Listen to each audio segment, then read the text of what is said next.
அஸ்ஸலாமு அலைக்கும் வரஹ்மத்துல்லாஹி வபரகாத்துஹு. தினமும் ஒரு ஹதீஸ். அல்லாஹுவுக்கு மிகவும் விருப்பமான தொழுகை நபி தாவூத் அலைஹிஸ்ஸலாத்து வஸ்ஸலாம் அவர்களுடைய தொழுகையாகும். அல்லாஹுவுக்கு மிகவும் விருப்பமான நோன்பு நபி தாவூத் அலைஹிஸ்ஸலாத்து வஸ்ஸலாம் அவர்களுடைய நோன்பாகும். அவர்கள் இரவின் பாதி வரை உறங்குவார்கள்.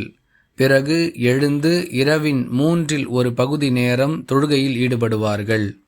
பிறகு இரவின் 1/6 பகுதி நேரம் உறங்குவார்கள். மேலும் ஒரு நாள் நோன்பு நோற்பார்கள், மறுநாள் நோன்பை விட்டு விடுவார்கள். அதாவது ஒரு நாள் விட்டு ஒரு நாள் நோன்பு நோற்கக்கூடியவர்களாக இருந்தார்கள் என அல்லாஹுவின் தூதர் ஸல்லல்லாஹு அலைஹி வஸல்லம் அவர்கள் கூறியதாக அப்துல்லாஹ் இப்னு அம்ர் இப்னு அல் ஆஸ் ரதியல்லாஹு அன்ஹு அவர்கள் அறிவிக்கிறார்கள். நூல் புகாரி, ஹதீஸ் எண் 1131.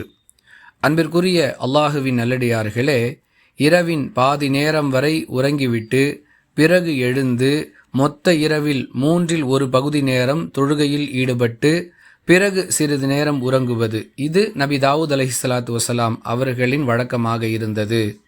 இதை அல்லாஹ் விரும்பக்கூடியவனாக இருக்கிறான்.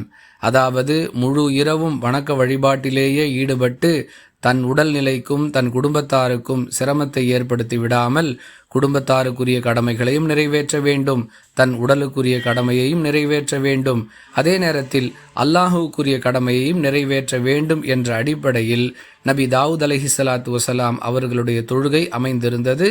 இதை அல்லாஹ் விரும்புகிறான்.